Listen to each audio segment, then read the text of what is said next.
नर्मदे हर, आखिरकार हम मीठी तलाई पहुंच गए। सामने जो आपको कुआं दिख रहा है, इसी वजह से इसका नाम पड़ा है मीठी तलाई। एक लंबी और थका देने वाली यात्रा, लेकिन भीतर तक बदल देने वाली यात्रा। ये पहली जगह थी जहां हमें एक निजी कमरा मिला था।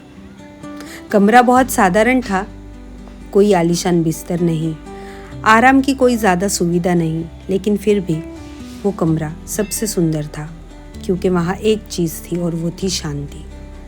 ऐसी शांति कि दीवारों से नहीं, हमारे थके हुए आत्मा को छूने की ताकत रख रही थी।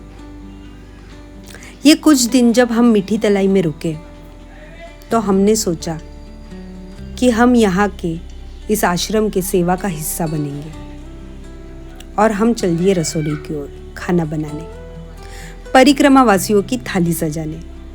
और ये कोई साधारण कार्य नहीं था, ये एक तपस्या थी जिसमें हर सब्जी काटना, बर्तन धोना जैसे किसी प्राचीन मंत्र का जाप बन गया था। मेरी भी कोशिश थी कि मैं भी इसमें कुछ हाथ बटाऊं। वैसे तो मैंने चावल और ज्वार की रोटी बहुत बार बनाई है, पर कभी मैंने गेहूं की रोटी नहीं बनाई थी। पर मैंने शुरुआत की भजन से।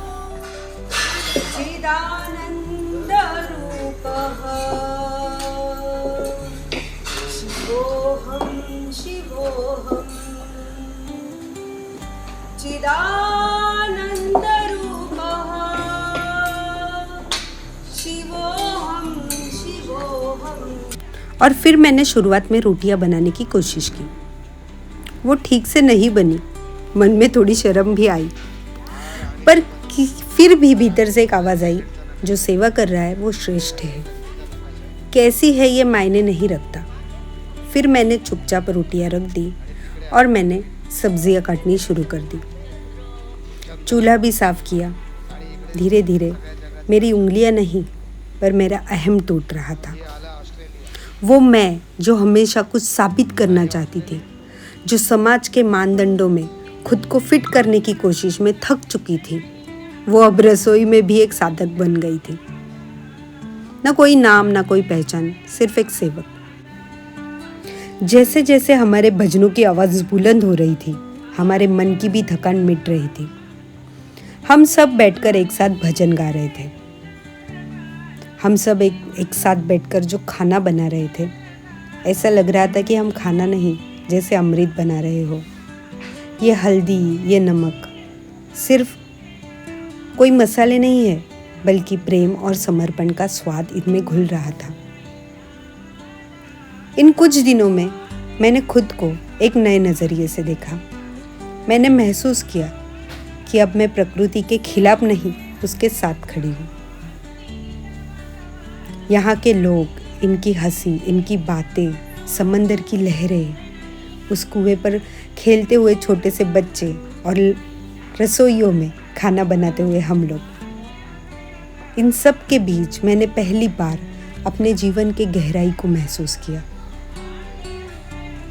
और आज जब मैं यहाँ पे अकेले बैठ के व्लॉग एडिट कर रही हूँ, तो आंखें बंद करके मैं खुद से सवाल पूछती हूँ, क्या मैं अब भी वही हूँ जो परिक्रमा शुरू करने से पहले थी, या अब मैं वो बन गई हूँ जो मुझे कभी बनने की बहुत ज़्यादा इच्छा थी। और आप, क्या आपने भी कभी ऐसा कोई पल जिया है जहाँ सब कुछ छूट जाए और सिर्फ आप और आपकी आत्मा आमने सामने बैठी हो? क्या आपने भी कभी सच में खुद को सुना है, बिना किसी भूमिका, बिना किसी मुखौटे के?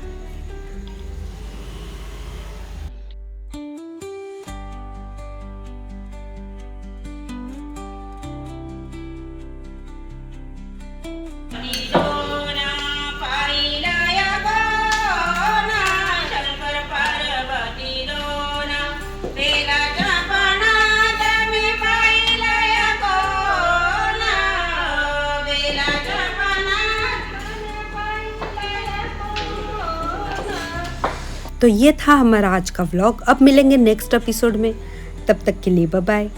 और मैं ले जाऊंगी आपको नए आश्रम की ओर।